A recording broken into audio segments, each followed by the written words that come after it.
تو مفتی صاحب، مجھے پرسنلی ایسا لگتا ہے کہ اللہ تعالیٰ کو اگر مجھ سے اسلام فالو کروانا تھا تو مجھے مسلم گھرانے میں کیوں پیدا نہیں کیا؟ اس کی کیا وجہ رہی کہ مجھے ہندو گھر میں پیدا کر دیا؟ تو جو آدمی غیر مسلم گھرانے میں پیدا ہو کر اسلام قبول کرتا ہے وہ زیادہ پکا اور سچا مسلمان ہوتا ہے، اور ایسا ہوتا ہے کہ وہ پھر وہ دین کی کسی بات پر کمپرومائز نہیں کرتا ہے۔ مانے آپ نہ مانے یہ آپ کی ذمہ داری ہے، آپ اسلام لائیں گے تو اس سے ہمارے اوپر کوئی یہ نہیں ہوگا کہ ہم متاثر ہوں گے، یا نہیں لائیں گے تو ہم متاثر ہوں گے۔ تو آپ اگر آج قبول کرنا چاہیں تو ہم تیار ہیں، آپ کو کلمہ پڑھا دیں گے انشاءاللہ، اور نہیں تو کوئی مسئلہ نہیں، وہ آپ کی مرضی ہے۔ نہیں مفتی صاحب، آپ پڑھا دیں، میں تو تھوڑا پڑھا دوں گا۔ اللہ اچھا مفتی صاحب، میرا ایک سوال تھا، آپ اگر اجازت دے تو میں سوال جی رکھوں؟ جی، سورہ بقرہ کی آیت نمبر 166 میں میں نے اس کو پڑھا تھا، تو اس میں ایسا بتایا گیا ہے کہ اگر کوئی بندہ ایمان نہیں لاتا ہے، اسلام نہیں لاتا ہے اور کفر پر مر جاتا ہے، جی تو اس کو اللہ تعالیٰ جو ہے لعنت کرتے ہیں، فرشتے لعنت کرتے ہیں، اور جو ناس ہے، پبلک ہے، وہ بھی لعنت کرتی ہے۔ تو جی یہ ہاں۔ لعنت سے مراد کیا چیز ہے؟ اس کی رحمت سے دور ہو جانا یا کیا ہے؟ سورہ بقرہ کی آیت نمبر 166 نہیں ہے یہ، بلکہ یہ سورہ 161؟ بقرہ کی آیت نمبر 161 ہے۔ جی ان الذین کفروا وماتوا وهم کفار اولئک علیہم لعنت اللہ والملائکۃ والناس اجمعین، جی کہ وہ لوگ کہ جنہوں نے کفر کیا اور وہ اس حال میں مرے کہ وہ کافر تھے، تو ان کے اوپر اللہ کے فرشتوں کی اور لوگوں کی، تمام لوگوں کی لعنت ہو اور لعنت ہوتی ہے۔ اللہ کی جو لعنت ہے وہ اس کی رحمت سے محرومی ہے۔ لعنت کہتے کس کو ہیں؟ لعنت کا معنی ہی ہے رحمت سے محرومی، کہ شفقت سے محرومی۔ تو اگر اللہ تعالیٰ کی رحمت اتنی ہے کہ وہ بلا حساب و کتاب ہے، اور اس بلا حساب و کتاب رحمت سے بھی ایک انسان اگر محروم ہو جائے تو پھر یہ لعنت ہی، اس سے بہتر کوئی دوسرا لفظ ہو نہیں سکتا۔ ملائکہ کی لعنت کیا ہے؟ کہ ملائکہ ایسے لوگوں کے لیے بد دعائیں کرتے ہیں۔ اور لوگوں کی لعنت کیا ہے؟ لوگوں کی لعنت بھی یہی ہے کہ لوگ ایسے لوگوں کے لیے جو کفر کی حالت میں مرتے ہیں بد دعائیں کرتے ہیں۔ اب آپ دیکھیں کہ ابو جہل کا، ابو لہب کا، کہ جو رسول اکرم صلی اللہ علیہ وسلم کے جانی دشمن تھے، اور جن کے بارے میں ہمیں 100% یقین ہے کہ ان کی موت کفر کی حالت میں آئی ہے، ایمان کی حالت میں نہیں آئی، تو تمام مسلمان، اگر مان لیجیے دنیا میں 1.5 بلین یا 2 بلین کے قریب مسلمان ہیں، سارے کے سارے لعنت بھیجتے ہیں ان دو لوگوں پر، تو کتنی لعنت ان کے اوپر برس رہی ہوگی۔ تو یہ بات ہے۔ جی، تو مطلب ایسا ہے کہ میں اسلام نہیں لاتا ہوں اور کفر پر مر جاتا ہوں، تو اللہ تعالیٰ اور فرشتے اور ناس مجھ پر لعنت کریں گے کیونکہ میں فرشتے اسلام بد دعا کریں گے، اللہ تعالیٰ کی رحمت سے محرومی ہوگی، اور جی عام مسلمان جو ہے وہ کافروں کے اوپر، کافروں کے لیے بد دعا کرتے ہیں۔ تو بالکل وہ کوئی بھی شخص، آپ ہو یا دنیا کا کوئی بھی شخص ہو، اگر وہ حالت کفر میں مرتا ہے تو اس کا یہی حکم ہے۔ جی، تو مفتی صاحب، میرے کو یہ لگتا ہے کبھی کبھار، مجھے پرسنلی ایسا لگتا ہے کہ اللہ تعالیٰ کو اگر مجھ سے اسلام فالو کروانا تھا تو مجھے مسلم گھرانے میں کیوں پیدا نہیں کیا؟ اس کی کیا وجہ رہی کہ مجھے ہندو گھر میں پیدا کر دیا؟ اس کا ایک یہ جو آپ نے سوچا، یہ ایک نیگیٹو پوائنٹ ہے، اور ایک اس کا ایک پازیٹیو پوائنٹ ہے۔ پازیٹیو سائڈ کو بھی ذہن میں رکھنا چاہیے، اور وہ یہ ہے کہ اگر ایک آدمی مسلمان گھر میں پیدا ہوتا ہے تو اکثر و بیشتر ایکسیپشنل کیسز الگ ہوتے ہیں، وہ ایک آرڈنری مسلمان ہوتا ہے، اس کے نزدیک اسلام کی اہمیت تو ہے، لیکن بس ہے ٹھیک ہے، چونکہ میں مسلمان گھر میں پیدا ہو گیا تو میرے اب ماں باپ مسلمان تو میں بھی مسلمان، وہ نماز پڑھ رہے ہیں تو میں بھی نماز پڑھ رہا ہوں۔ لیکن ایک آدمی اگر اسلام قبول کرتا ہے غیر مسلم گھرانے میں پیدا ہو کر، اس کے نزدیک اسلام کی جو اہمیت ہوتی ہے اور ویلیو ہوتی ہے، اور وہ اسلام پر جس طریقے سے عمل کرتا ہے، تو وہ پیدائشی مسلمانوں سے کئی گنا آگے بڑھ جاتا ہے۔ آپ یہ دیکھیں کہ اللہ تعالیٰ نے اسلام کی جو اصل خدمت لی ہے وہ ان لوگوں سے لی ہے کہ جو پیدائشی مسلمان نہیں تھے۔ صحابہ کرام جو رسول اکرم صلی اللہ علیہ وسلم کے کمپینینز تھے، وہ سارے کے سارے تو بت پرست تھے، ان میں سے بڑی تعداد کچھ ہی لوگ تھے کہ جو اسلام کی حالت میں پیدا ہوئے، مثلا جو نوجوان تھے، حضرت حسن رضی اللہ عنہ، حضرت حسین رضی اللہ عنہ، یہ لوگ تو بہرحال مسلم گھرانوں میں پیدا ہوئے، لیکن حضرت علی یا پھر اور بھی جتنے لوگ تھے، یہ سارے کے سارے مسلمان تو پیدا نہیں ہوئے تھے، انہوں نے تو اسلام قبول کیا۔ اگر یہ اسلام قبول نہ کرتے تو اسلام کی خدمت کیسے ہوتی؟ آج تو پوری دنیا کے اندر اسلام پھیلا ہوا ہے، وہ رسول اکرم صلی اللہ علیہ وسلم، اللہ کی توفیق، رسول اکرم صلی اللہ علیہ وسلم کی قربانیوں کے بعد صحابہ کرام کی محنت کا نتیجہ ہے نا۔ تو جو آدمی غیر مسلم گھرانے میں پیدا ہو کر اسلام قبول کرتا ہے وہ زیادہ پکا اور سچا مسلمان ہوتا ہے، اور ایسا ہوتا ہے کہ وہ پھر وہ دین کی کسی بات پر کمپرومائز نہیں کرتا ہے، چونکہ اس کو معلوم ہے کہ اس ویلیو کا اور اس نعمت کا کیا مطلب ہے۔ جی اچھا مفتی صاحب، اس کی کوئی گارنٹی ہے کہ میں اسلام قبول کرتا ہوں تو یہ پکی بات ہے کہ میں جنت جاؤں گا بنا کوئی پنشمنٹ لیے اللہ تعالیٰ سے؟ نہیں، اس بات کی گارنٹی اللہ تعالیٰ نے نہیں دی ہے کہ محض اسلام قبول کر کے آپ جنت میں سیدھے پہنچ جائیں گے۔ اصل بات یہ ہے کہ اسلام قبول کرنے کے بعد اپنی زندگی کو بھی سدھارنا ہے۔ سورہ عصر جی قرآن کریم کے 30ویں پارے میں ہے، وَالْعَصْرِ إِنَّ الْإِنسَانَ لَفِي خُسْرٍ إِلَّا الَّذِينَ آمَنُوا وَعَمِلُوا الصَّالِحَاتِ وَتَوَاصَوْا بِالْحَقِّ وَتَوَاصَوْا بِالصَّبْرِ۔ یہ جو چیپٹر ہے، یہ چیپٹر نمبر 103 ہے قرآن کا۔ اللہ تعالیٰ فرماتا ہے زمانے کی قسم کھا کر کہ انسان نقصان میں ہے، تمام انسان نقصان میں ہے سوائے ان لوگوں کے جو ایمان لائے، لیکن آگے آگے کیا کہتا ہے، اور نیک عمل کیے اور ایک دوسرے کو حق کی بات بتلائی اور ایک دوسرے کو صبر کی بات بتلائی، صبر کرنے کی ہدایت دی، صبر کرنے کی تلقین کی۔ تو آپ دیکھیں جی کہ جو بھی انسان ہے وہ بائی ڈیفالٹ خسارے میں ہے سوائے اس کے کہ آپ ایمان لے آئیں، نیک عمل کریں، حق بات کریں اور صبر کریں۔ تو جب تک کہ یہ چار چیزیں آپ کی زندگی میں نہیں ہوں گی تو جنت کی ضمانت نہیں دی جا سکتی۔ خالی اسلام قبول کر لینا کافی نہیں ہے، بلکہ نیک عمل کرنا، اور نیک عمل کرنے کے بعد حق بات کے لیے کھڑے رہنا، اور جب انسان حق بات کہتا ہے تو پھر ڈنڈے بھی پڑتے ہیں تو پھر صبر کرنا۔ یہ چار چیزیں انسان کی زندگی میں ہوں گی تو انشاءاللہ جنت ہے۔ جی یہ سورہ کون سا تھا مفتی صاحب؟ 116؟ 103 103 جی جی اچھا مفتی صاحب، میں کبھی کبھی ایسا سوچتا ہوں کہ آم،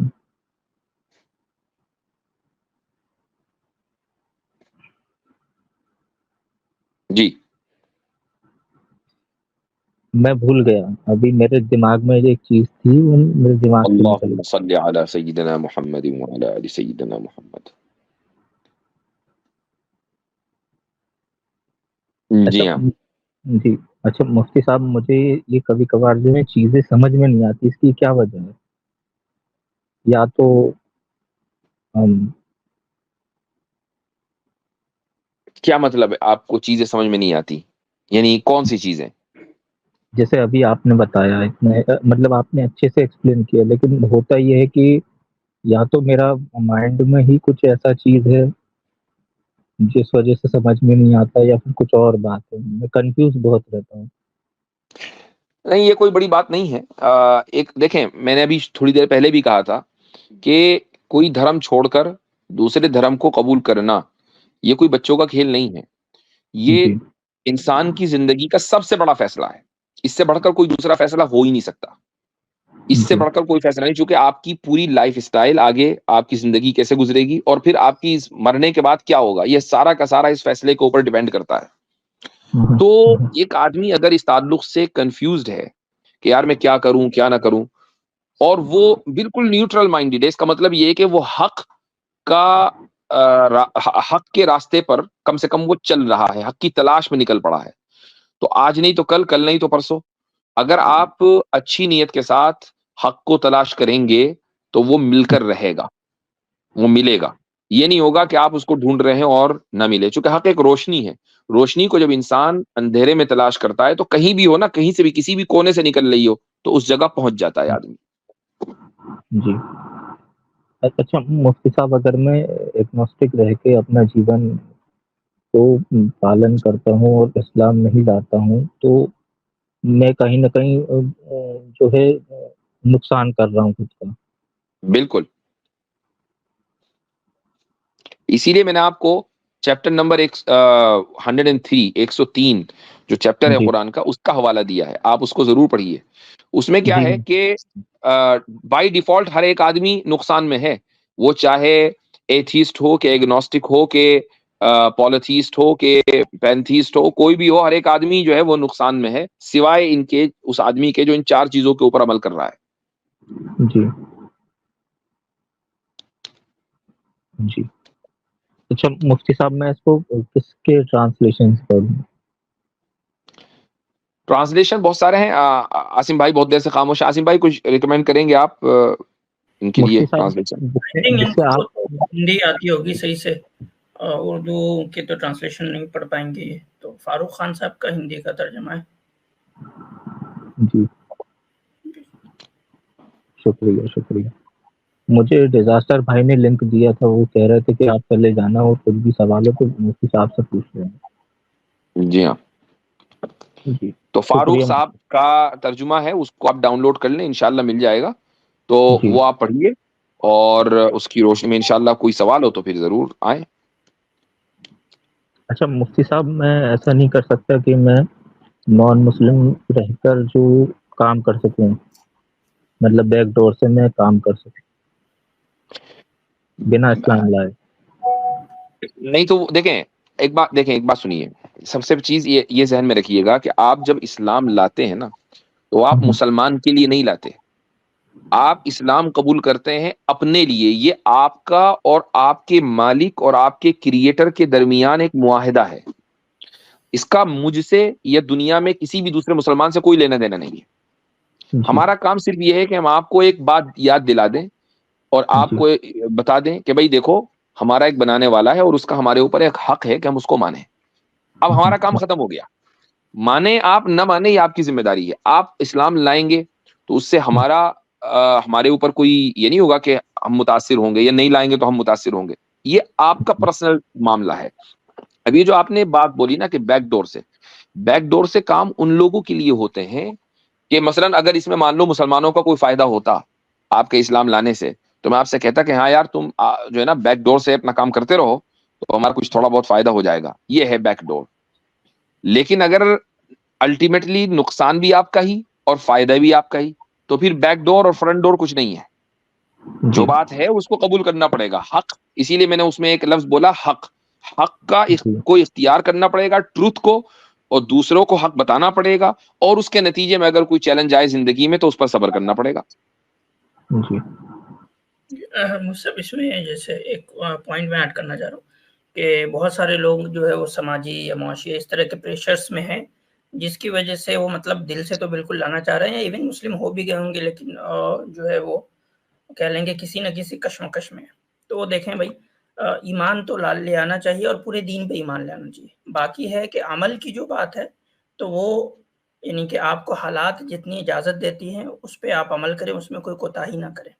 ٹھیک ہے، رائٹ. لیکن یہ طریقہ نہیں ہے کہ ہم جو ہے یہ کہیں کہ یعنی بیک ڈور سے یا کوئی اور طریقہ، کیونکہ اسلام کے اندر جو ہے وہ اس طریقے کا چھل یا کپٹ نہیں ہے. ٹھیک ہے، اسلام ایک صاف ستھرا ہے نا، اس میں کوئی چھل کپٹ کی بات نہیں ہے، کیونکہ بھائی حق کے بالکل اندر کوئی چھل کپٹ نہیں ہوتا.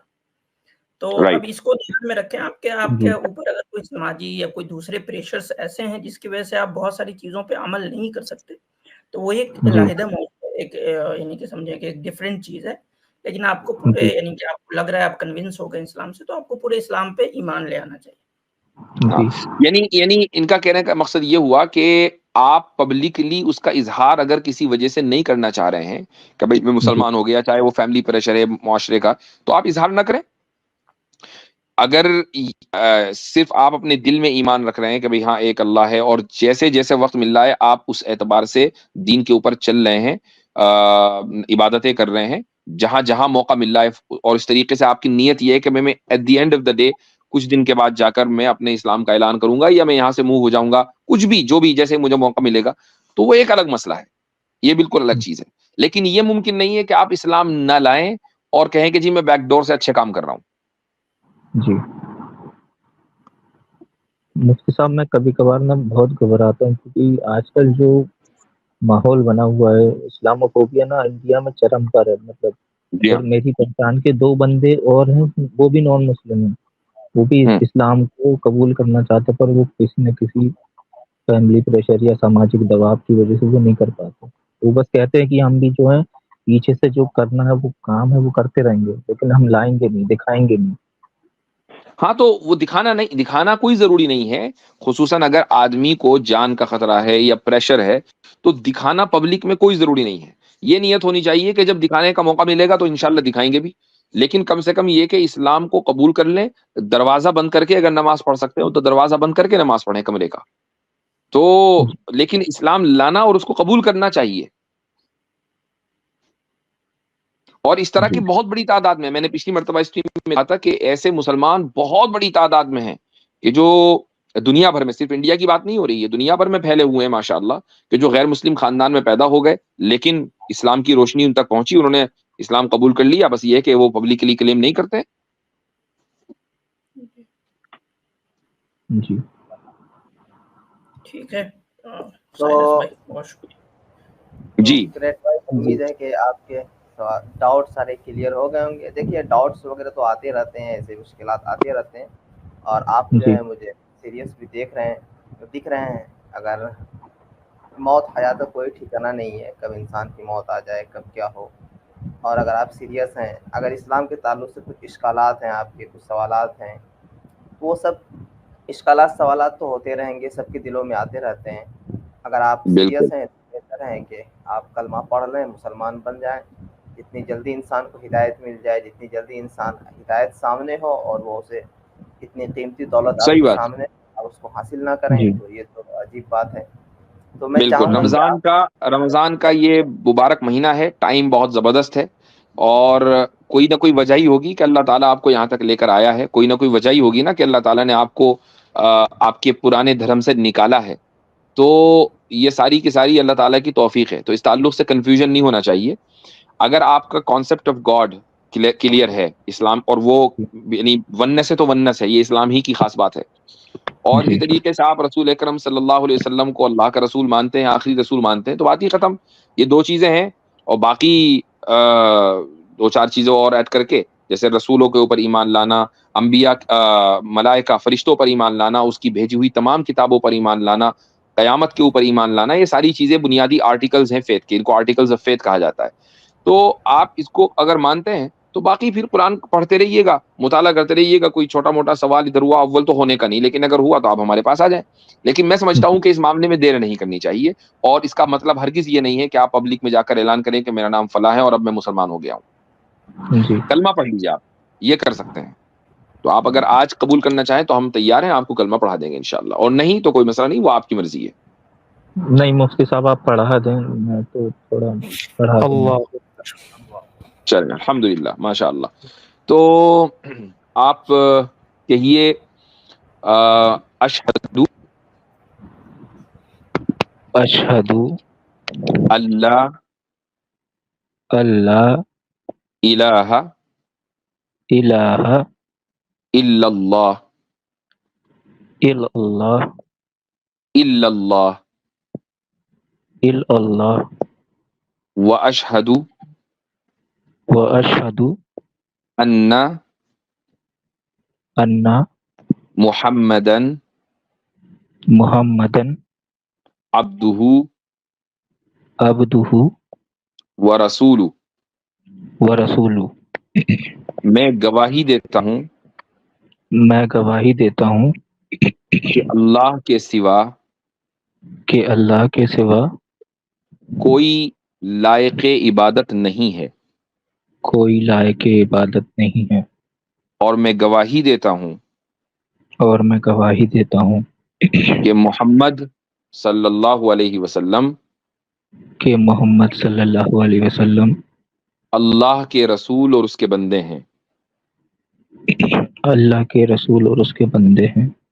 ماشاء اللہ ماشاء اللہ. مبارک اس مبارک وقت میں، مبارک مہینے میں اللہ تعالیٰ نے آپ کو ایمان کی دولت دی ہے، اور یہ بہت بڑی بات ہے، یہ بہت بڑی بات ہے. یعنی میں آپ کو گارنٹیڈ بتا رہا ہوں کہ ایٹ دس مومنٹ آپ ہم میں سے سب سے بہتر ہیں. اللہ کیونکہ یعنی ہم میں سے آپ کے برابر کوئی ہے ہی نہیں، آپ سب سے بہتر ہیں ہم سے. اللہ اور یہ اسلام کی خصوصیت ہے کہ اسلام میں ہوتا کیا ہے کہ اسلام کی بنیاد ہے عمل کے اوپر، اس میں ذات برادری کی بنیاد نہیں ہے. ہوگا کوئی ہو سکتا ہے کہ رسول اکرم صلی اللہ علیہ وسلم کی اولاد میں سے ہو، سید ہو یا اس طرح کچھ ہو، لیکن ایک دوسرا جو رسول اکرم صلی اللہ علیہ وسلم کی اولاد میں سے نہیں ہے، اس کے عمل زیادہ ہوں. تو جس کے عمل زیادہ ہوں گے وہ زیادہ سپیریئر ہے. وہ یعنی تقوی اور گاڈ، خدا سے تعلق کتنا ہے ایک انسان کا، اس کی بنیاد پر اس کا اسٹیٹس طے ہوتا ہے. اس بنیاد پر نہیں کہ آپ کس فیملی کے اندر پیدا ہو گئے. تو آپ کا جو اسٹیٹس ہے وہ اس بنیاد پر طے ہے کہ اب آپ کے رجسٹر میں جو خدا کے پاس ہے اس میں کوئی برا عمل نہیں ہے، برا کام نہیں ہے، وہ سارے کا سارا اریز ہو گیا تھا ایوری تھنگ، اور آپ کے پاس ایک عمل ہے اور وہ ہے کہ آپ نے اسلام قبول کیا ہے، اور وہ وہی اچھا عمل ہے۔